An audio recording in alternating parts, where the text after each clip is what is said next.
شروع کرتی ہوں اللہ کے بابرکت نام سے جو انتہائی اعلی رتبہ اور بہت جلیل القدر ہے۔ سب تعریفیں میرے رب العزت کے لیے ہیں۔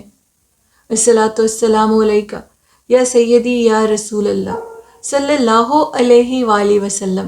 اسکیری اردو ٹیلز کے معزز ناظرین کو السلام علیکم۔ آئی ہوپ اب سب لوگ بالکل ٹھیک ہوں گے، اور آج کی سٹوریز شروع کرتے ہیں لسنرز۔ سردیوں کی ان سرد راتوں میں سٹوری سننے کا ایک اپنا ہی مزہ ہے۔ میں جب بھی رات کو سوتی ہوں سونے سے پہلے میں ہارر سٹوریز سنتی ہوں، کیونکہ مجھے بہت اچھی لگتی ہیں۔ اور باہر بہت زیادہ فوگ ہے، اور اس فوگی ویدر میں ایسی سٹوریز زیادہ اچھی لگتی ہیں۔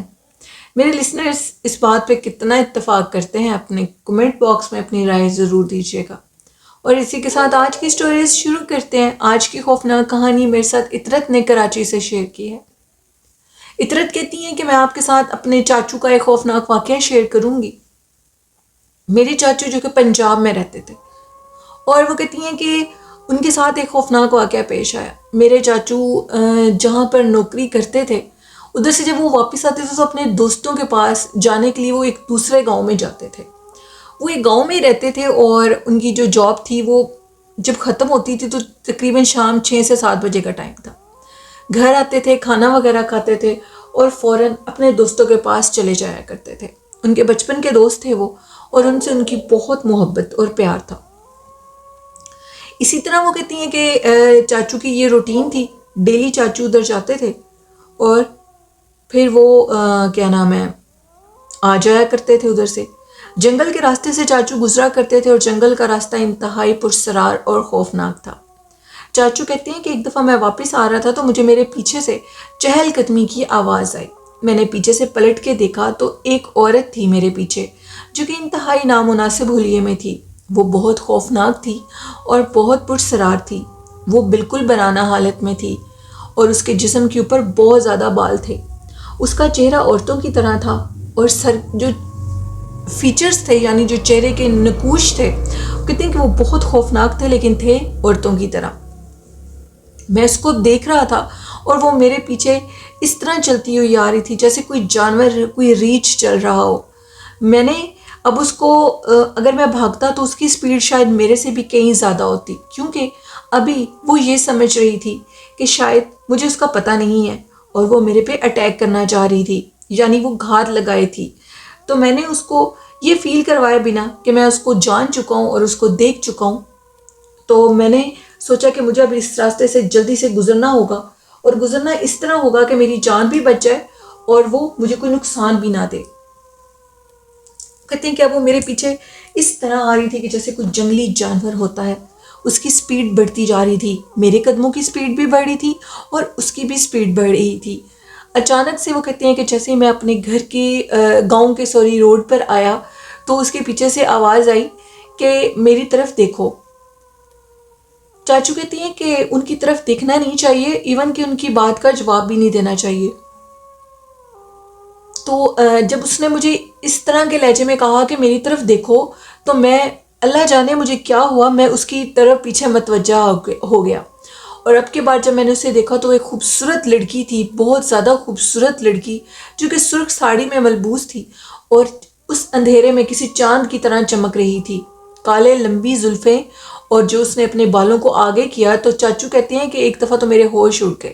میں نے اتنی خوبصورتی آج تک نہیں دیکھی۔ کالے سیاہ لمبے بال اور گوری رنگت تھی۔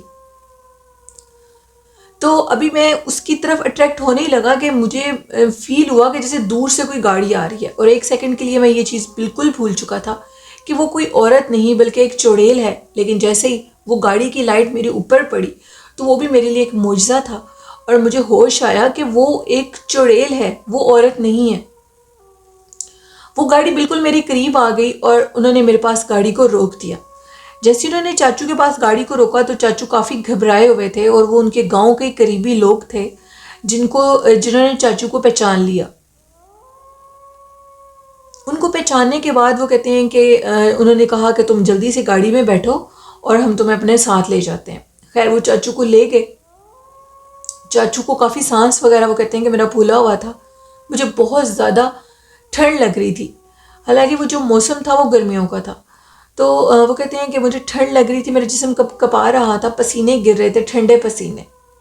تو انہوں نے مجھے میرے گھر ڈراپ کیا، انہوں نے بیل بجائی اور اندر سے جب وہ نکلے باہر تو انہوں نے چاچو کو ان کے یعنی والدین کے حوالے کیا اور کہا کہ اپنے بچے کا خیال رکھیں، اگر آج ہم نہ آتے تو شاید اس کے ساتھ کوئی واقعہ پیش آ جاتا. چاچو نے ساری بات بتائی. جو میرے چاچو کے ابو تھے انہوں نے کہا کہ تم نے برخودار ایسی حرکت کیوں کی جب تمہیں پتا تھا کہ وہ ایک غیر مری مخلوق ہے اور جنگل کے اس پرسرار راستے کے اوپر وہ رہتی ہے اور یہ سب لوگ جانتے ہیں. تم نے یہ غیر نامناسب حرکت کی ہے، اب دوبارہ اس سے بچ کر رہنا. اس نے تمہیں دیکھ لیا ہے اور وہ تمہارے پہ اٹیک کرنے کی کوشش ضرور کرے گی. کچھ دن تو چاچو کے جو گھر والے تھے، یعنی میری جو دادو تھی، انہوں نے ان کے اوپر ایک سخت پیرا لگا دیا کہ جیسے ہی وہ اپنی جاب سے واپس آتے تھے تو ان کو کہیں جانے نہیں دیتے تھے. ایک دن چاچو نے، سردیاں سٹارٹ تھیں اور چاچو نے امی سے اجازت لی، یعنی اپنی امی سے، کہ مجھے جانے رہے، میرے دوست میرا انتظار کرتے ہیں. میں نے کافی دن ان کے علاوہ گزار لیے ہیں.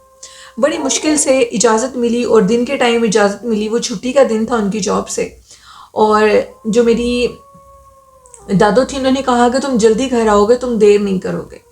اس دن وہ کہتے ہیں کہ سردیاں بالکل سٹارٹ میں تھیں، اکتوبر کا مہینہ تھا اور چاچو اپنے گھر سے نکل پڑے. جاتے وہ پیدل تھے. پیچھے سے میرے دادا نے آواز لگائی کہ موٹر سائیکل لے کر جاؤ.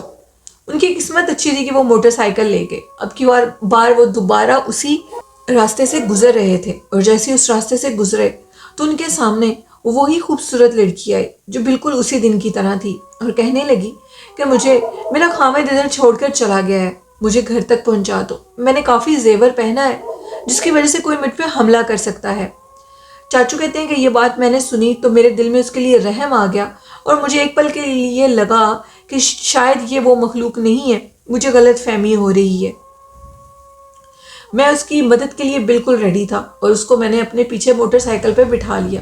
اب وہ مجھے ایک سنسان قبرستان کے راستے کی طرف لے کر جا رہی تھی جو کہ انتہائی پرسرار اور خوفناک راستہ تھا. کافی دیر گزرنے کے بعد چاچو نے کہا کہ مجھے بتاؤ کہ تمہارا گھر کدھر ہے، مجھے سچ بتاؤ. تم تو مجھے قبرستان کے راستے پر لے آئی ہو، اس سے زیادہ میں آگے نہیں جا سکتا. اگر تم نے مجھے اس سے زیادہ آگے جانے کا کہا تو شاید مجھے ہارٹ اٹیک ہو جائے. مجھے بہت زیادہ خوف محسوس ہو رہا ہے.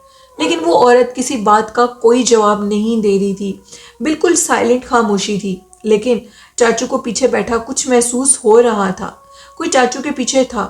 جب چاچو نے پیچھے سے پلٹ کے دیکھا تو ان کی حیرانگی کی کوئی انتہا نہ رہی کہ وہ جو عورت تھی، اس عورت کا جو سر تھا وہ چاچو کی موٹر سائیکل پر تھا اور اس کی لمبی گردن اور اس کا نیچے والا جو دھڑ تھا وہ بہت پیچھے تھا اور اس کا سر چاچو کو دیکھ کر مسکرا رہا تھا.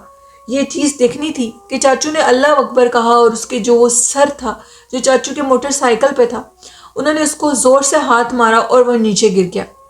ابھی یہ کام ہی تھا، وہ آگے کی طرف جا رہے تھے کہ پیچھے سے آواز آئی، کہاں چھوڑ کر جا رہے ہو، مجھے ساتھ لے جاؤ. تم نے بھی میرے ساتھ بے وفائی کی جیسے میرے خاوند نے مجھ سے بے وفائی کی. اور خوفناک مسکرانے کی اور رونے کی آوازیں آنے لگیں. یہ آوازیں سننے کے بعد چاچو بہت زیادہ ڈر گئے اور دل برداشتہ ہو کر اسی روڈ کے اوپر گر گئے. ان کی جب آنکھ کھلی تو وہ ہاسپٹلائز تھے اور ان کو 2 دن ہو گئے تھے بے ہوشی کی حالت میں. ان کا سر پھٹ چکا تھا اور ان کی ٹانگ بھی فریکچر ہو گئی تھی کیونکہ وہ بہت زوردار طریقے سے موٹر سائیکل سے نیچے گرے تھے. پھر چاچو نے توبہ کر لی اور کہا کہ میں آئندہ اپنے دوستوں کو ملنے کے لیے کبھی نہیں جاؤں گا. ہم لوگوں کے جاننے والے ایک اللہ والے بزرگ تھے، مولوی تھے وہ، تو انہوں نے کہا کہ وہ جو پچھل پیری چڑیل ہے وہ اس روپ میں ادھر نظر آتی ہے، جبکہ ادھر 2 چڑیلوں کا بسیرا ہے. ایک چڑیل وہ جو ساڑی کی حالت میں نظر آتی ہے اور ایک چڑیل خاصی خوفناک حلیے میں نظر آتی ہے. یہ 2 چڑیلیں ہیں جو کہ اس سنسان جنگل کے راستے پہ رہتی ہیں اور یہ یہاں سے گزرنے والوں کو بہت زیادہ تنگ کرتی ہیں اور جو بھی اس راستے سے گزرتا ہے وہ ان کے عصب کا شکار ہو جاتا ہے. تمہاری قسمت اچھی ہے کہ ابھی اس نے تمہارے اوپر اپنا سایہ نہیں کیا تھا، اگر وہ سایہ کر لیتی تو شاید تم بچ نہ پاتے. یہ خبر سننے کی دیر تھی کہ چاچو نے توبہ کر لی اور اس کے بعد اس جگہ سے کبھی نہیں گزرے. چاچو کو پورے 1 مہینے وامٹنگ رہی تھی. ان کو کچھ بھی کھاتے تھے تو وامٹنگ آنے لگتی تھی، جبکہ انہوں نے گوشت نہیں کھایا ہوتا تھا. تو جب ان کو وامٹنگ آتی تھی تو ان کے اندر سے ڈھیر سارا گوشت نکلتا تھا.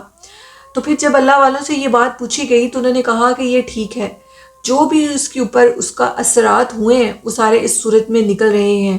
اگر یہ اس کے اندر سے نہ نکلتے تو شاید یہ مر جاتا، اسے ہارٹ اٹیک ہو جاتا اور وہ مخلوق اس کے اوپر دوبارہ اپنا وار کرنے کی کوشش کرتی. ایون کہ عطرت کہتی ہیں کہ چاچو نے جاب بھی چھوڑ دی، وہ بہت کمزور ہو گئے اور اس قدر چھوٹے دل کے ہو گئے کہ وہ ایک چھوٹی سی آہٹ سے بھی ڈر جاتے تھے. یہ ایک خوفناک کہانی تھی عطرت کی جو انہوں نے کراچی سے شیئر کی. کہتے ہیں کہ وہ ویران راستہ جس پہ چڑیلوں کا بسیرا تھا وہ آج بھی ہمارے گاؤں میں ہے، اور ادھر آج بھی ان آفتوں کا بسیرا ہے. کوئی بھی اس خوفناک جنگل کے راستے سے نہیں گزرتا. پنجاب میں وہ کہتے ہیں کہ وہ گاؤں ہے جو کہ وہ کہتی ہیں کہ ریاست بہاول پور کے قریب ہے. ابھی بھی وہ قدیم جگہیں ہیں اور وہ بہت پرسرار اور وہ کہتے ہیں کہ ہانٹڈ پلیس ہے.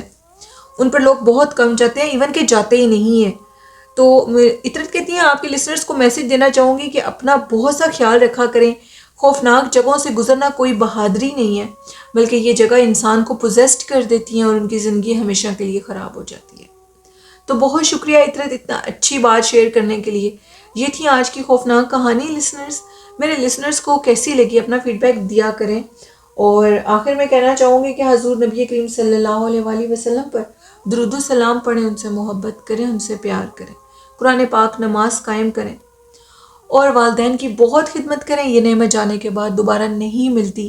اس نعمت کی بہت قدر کریں. میں اپنے لسنرز کو ہمیشہ یہ میسج دیتی رہوں گی کیونکہ اچھی بات کہنا بھی صدقہ جاریہ ہے. اسی کے ساتھ اپنی ہوسٹ نیلم یاسین کو اجازت دیجیے.